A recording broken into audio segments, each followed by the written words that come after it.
Em Alagoas, quase um quinto da população vive abaixo da linha da pobreza. A taxa de analfabetismo é a maior do país e o Estado enfrenta crises na segurança pública, na saúde e até no financiamento do setor agrícola. Como resolver todos esses problemas?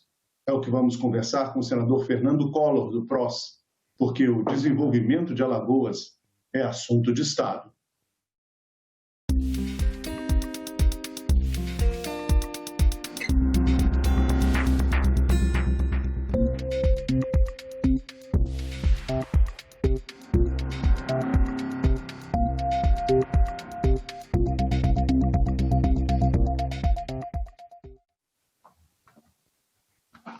Senador Collor, muito obrigado pela sua presença no nosso programa mais uma vez.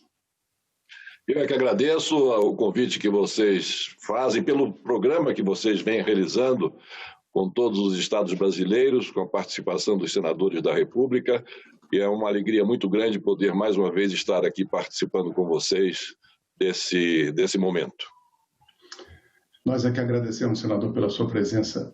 Senador Fernando Collor, vamos conversar pela segurança pública. Alagoas vive uma crise nesse setor já há alguns meses. A Polícia Civil realizou, por exemplo, diversas paralisações porque eles cobram uma equiparação do piso salarial à média nacional. Para o nosso espectador ter uma ideia, aproximadamente esse piso salarial na média nacional é R$ 6.000, enquanto os agentes alagoanos começam a carreira com R$ 3.500. O governo estadual disse que não tem recursos para dar o aumento. Como resolver isso, senador? Bom, inicialmente nós temos que entender que os policiais civis eles estão cobertos de razão, eles têm todos os motivos para reivindicar um direito que é seu. E, além do mais, eles precisam de uma infraestrutura básica. Por exemplo, as delegacias de Alagoas estão em petição de miséria, são delegacias que não têm a menor condição de funcionar. Nós estamos com a deficiência de mais de 100 peritos criminais, nós estamos com 15.000 inquéritos parados, além da questão da reivindicação salarial. Quer dizer, além da reivindicação salarial, que é justa, as condições mínimas de trabalho não são oferecidas aos policiais civis de Alagoas. Por isso, a nossa solidariedade a essa luta, que já vai aí durando alguns anos e que vem prejudicando, naturalmente, em muito a segurança da população do nosso estado.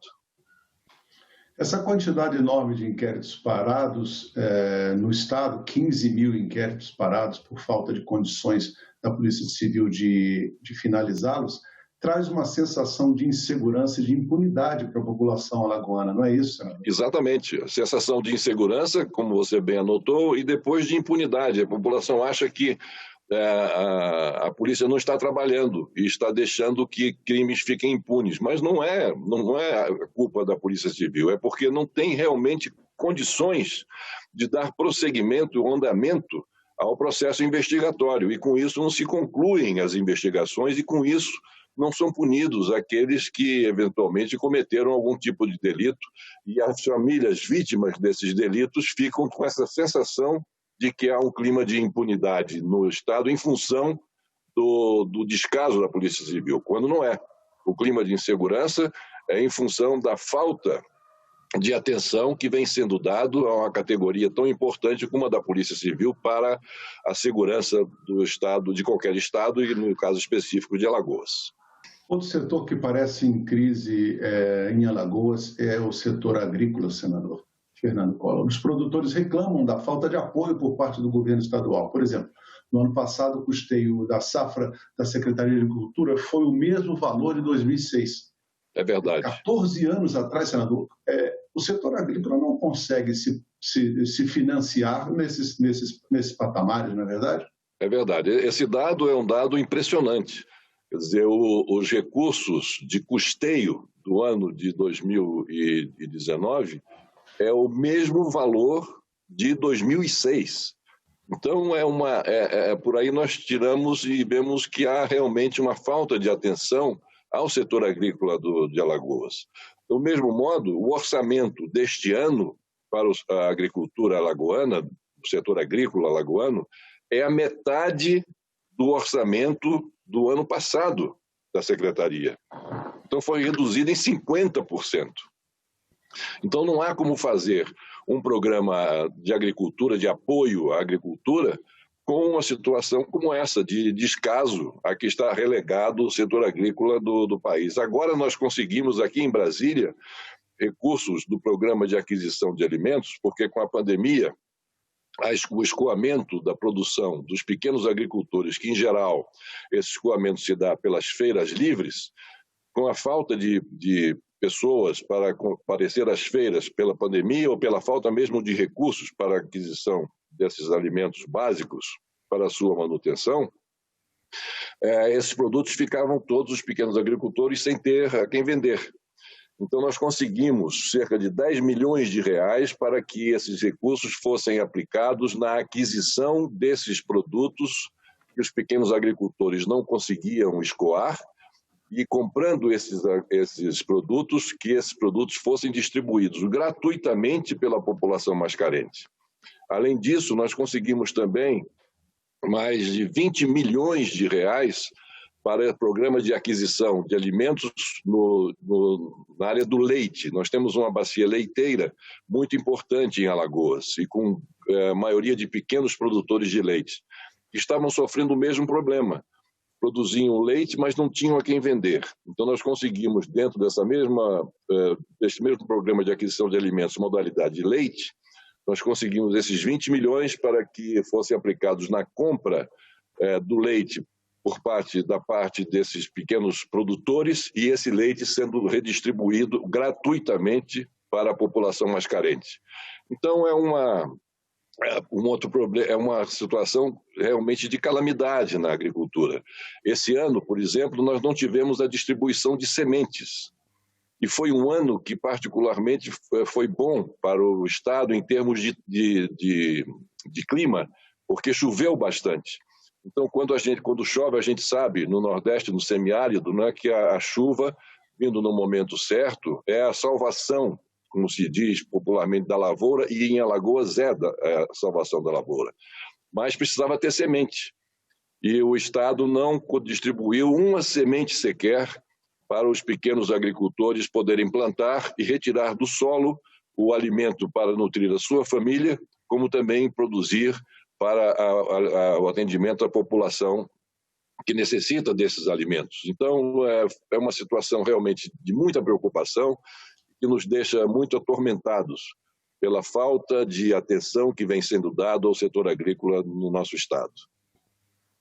Senador, o senhor mencionou nessa sua resposta que as chuvas esse ano em Alagoas até foram melhores do que costumam acontecer.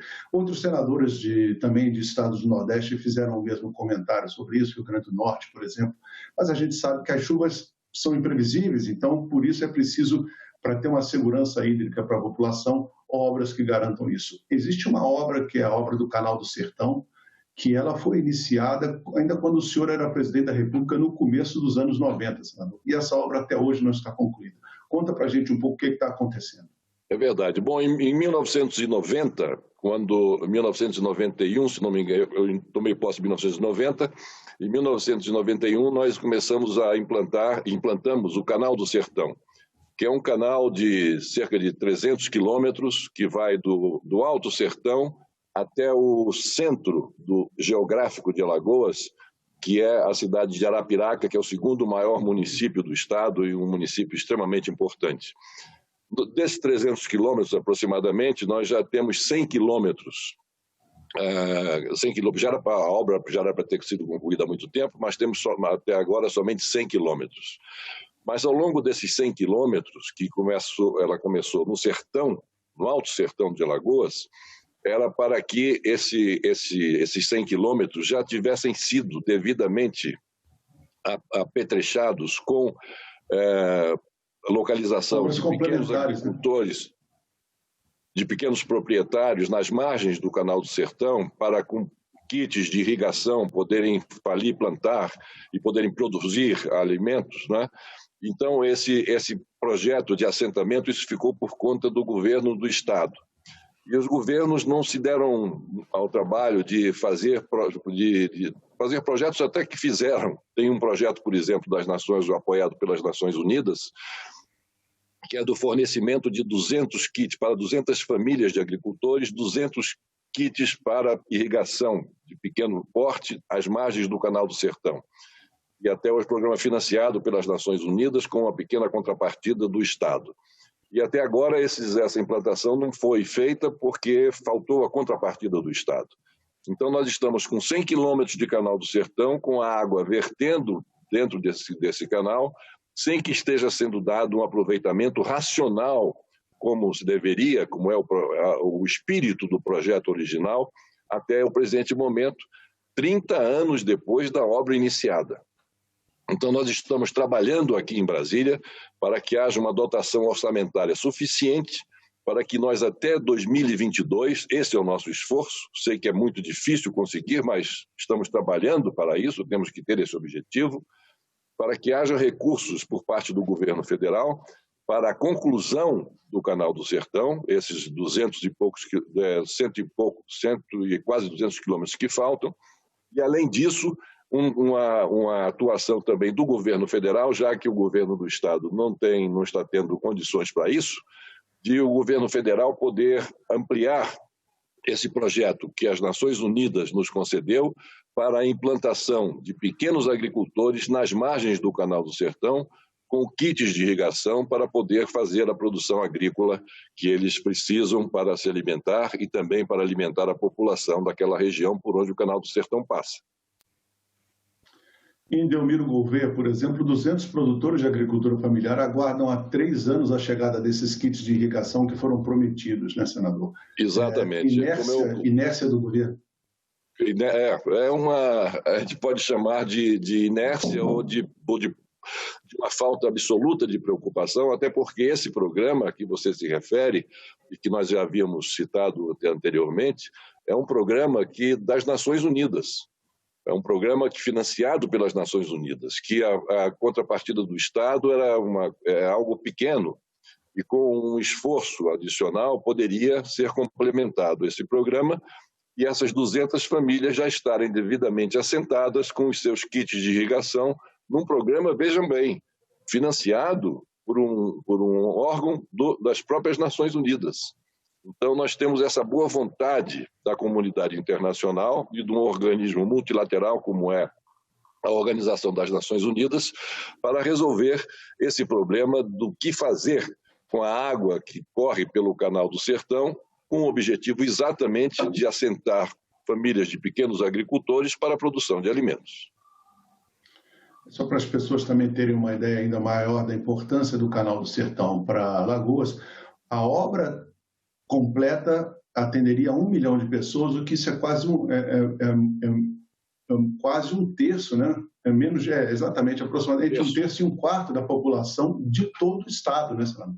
Exatamente, vai atender a um terço da população, pelo menos a um terço da população do estado. É esse o cálculo e é esse o objetivo que nós temos que alcançar, e para isso nós precisamos de pressa, precisamos de empenho, precisamos de uma priorização das obras do Canal do Sertão por parte do governo do estado e, junto ao governo federal, conseguir o governo do estado esses recursos que nos faltam para concluir essas obras.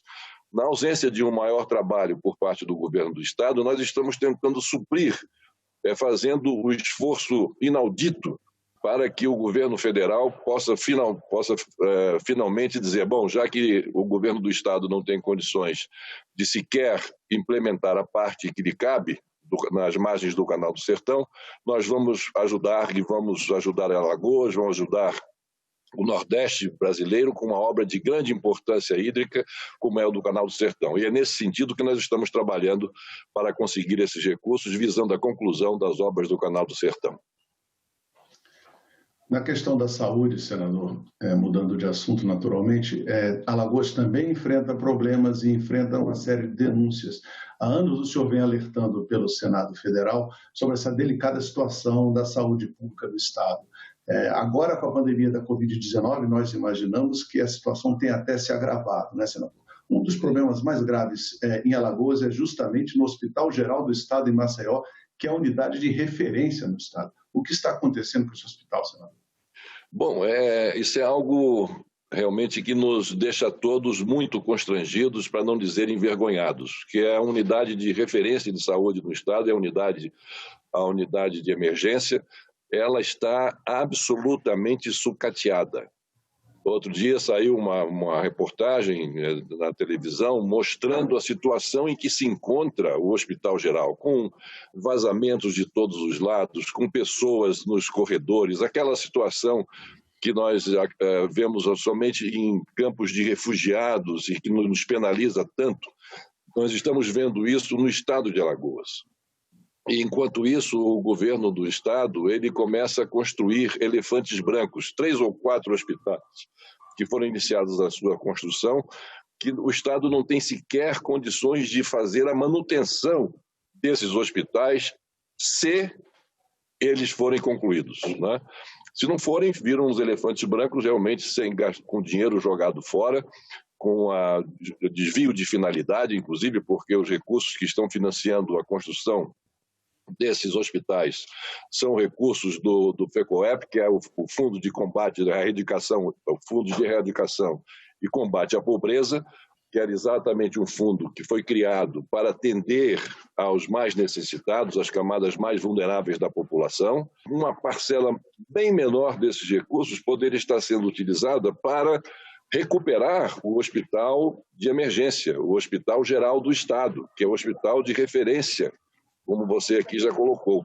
Então, esse hospital ele está relegado à mais absoluta penúria, com um atendimento extremamente precário a milhares de pessoas que procuram de todo o estado, que acorrem a esse hospital para se ver atendido nas suas necessidades e não conseguem ter um atendimento humano, porque é desumano o tratamento a que as pessoas são submetidas quando chegam no Hospital Geral do Estado.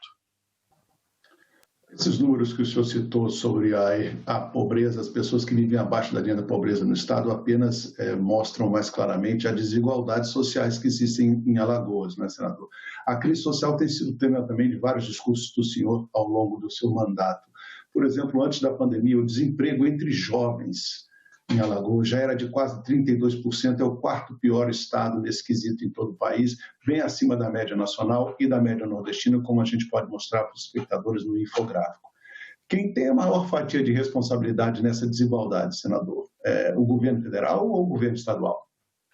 Não tenha dúvida que quando há um desemprego, né, de 30%, sobretudo do total de desempregados, 30% deles estão na faixa de 18 a 24 anos de idade, é claro que essa é uma preocupação fundamental dos governos do Estado, no caso do governo do Estado de Alagoas, que tem que ter uma preocupação com as futuras gerações, com a geração que está por vir, e preparar essas crianças, até antes mesmo dos 18 anos, prepará-las com um ensino de qualidade, no ensino básico de boa qualidade, de boas escolas que funcionem, e as escolas todas em Alagoas estão em petição também de negligência absoluta, em função de uma atuação desastrosa do secretário da Educação de Alagoas, que é o vice-governador, e que agora vem sendo acometido com denúncias de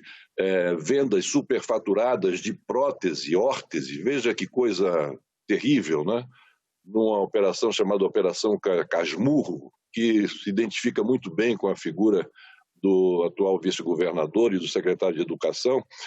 E a educação em Alagoas, pela falta de atenção também que é dado aos professores, né, que estão sem condições mínimas de poder exercer o seu mistério tão nobre, um mistério de formação de cidadania, né, como deveria ser.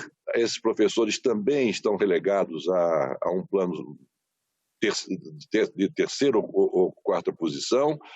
Além disso, as escolas funcionando mal e porcamente, porque são escolas que não estão dando a merenda escolar como deveria chegar a merenda escolar, porque há também problemas de desvio de merenda escolar. Enfim, é um descalabro. O setor educacional em Alagoas é um descalabro que envergonha Alagoas e o Nordeste do Brasil. Sobretudo quando nós sabemos que esse setor vem sendo chefiado pelo atual vice-governador, que acumula a função de secretário da Educação. Ele é de uma cidade chamada Arapiraca, aqui já citada, que é um grande município, um município extremamente próspero. Alguns anos atrás foi eleito um dos 10 municípios, tirando as capitais do Nordeste, do Brasil, dos 10 mais prósperos do Brasil, tirando as capitais do Brasil, do nosso país, foi o município de Arapiraca, que alcançou índices de desenvolvimento que o guindou a essa posição realmente muito honrosa. Então, nesse município tem lá um hemocentro. E nesse hemocentro, que é a terra do atual secretário de Educação, e que teve também familiares seus envolvidos no desvio dessas órteses e próteses na Secretaria de Saúde, ele, como secretário da Educação, ele incentivou muito para que a Secretaria de Saúde investisse no hemocentro que lá já estava idealizado ser construído. Acontece que investiram lá mais de R$1 milhão e depois de investir R$1 milhão, chegaram à conclusão de que as obras deveriam ser paradas, paralisadas e encerradas, mais do que paralisadas, porque o local escolhido para a implantação desse hemocentro era um local inapropriado. Veja a irresponsabilidade de um gesto como esse. Então, isso leva o setor de educação, leva de roldão também o setor de saúde, que são 2 setores fundamentais e que levam a esse descaso com a população de jovens que chegam aos 18 e aos 20, nessa faixa dos 18 aos 24 anos, por não terem tido uma educação básica de qualidade, chegam sem condições de competir no mercado de trabalho. Taxa de analfabetismo em Alagoas, decorrência de todas essas deficiências, é a maior do país, né, senador? A gente tem até uma informação aí que a gente coloca no infográfico para os espectadores, enquanto o senhor comenta para nós uma outra informação acerca da Secretaria de Educação. O senhor também já fez essa denúncia de ineficiência no Estado, que a Secretaria de Educação de Alagoas devolveu R$30 milhões em verbas federais, senador. Por que esse dinheiro não foi aproveitado? Isso, veja um absurdo, né? Me faltou colocar esse dado. No meio dessa desorganização, dessa situação de calamidade a que está sendo submetido o setor educacional e de saúde também, como o setor da agricultura que nós falávamos há pouco, a Secretaria da Educação devolve ao governo federal R$30 milhões por falta de capacidade de gastar de forma correta e coordenada esses mesmos recursos. Como é que um estado como Alagoas, ou qualquer estado, por maior que ele seja, mas de qualquer maneira é o valor relativo, né, que seja devolvido, sobretudo para Alagoas, R$30 milhões devolvidos para o governo federal, porque o governo estadual se mostrou incompetente de gastar num setor como a educação os R$30 milhões. Quer dizer, isso é uma calamidade, não é? Nós precisamos corrigir isso rapidamente e da maneira mais eficiente e eficaz possível. Não podemos nos conformar com a atual situação a que está sendo relegado setores tão importantes da administração pública em Alagoas, como a educação, como a saúde, como a agricultura e a segurança pública, por exemplo. Nosso último tema para conversarmos nesse programa, senador, é a questão da reforma da Previdência Estadual. O senhor aqui no Congresso Nacional votou contra a reforma da Previdência Social proposta pelo governo e tem sido um crítico à reforma que foi feita em seu estado, considerada pelo senhor como muito dura. Por que a reforma da Previdência promovida pelo governo de Alagoas foi tão dura assim, senador? Bom, antes de responder essa pergunta, eu gostaria apenas de voltar um pouco atrás e para dizer que Alagoas também está entre os 7 estados mais ineficientes do país. Na questão da reforma da Previdência, como você bem lembrou, eu votei contra a reforma da Previdência, por ter entendido que era uma reforma extremamente dura. O cerne, a semente, foram as leis trabalhistas de Lindolfo Collor na década de 30.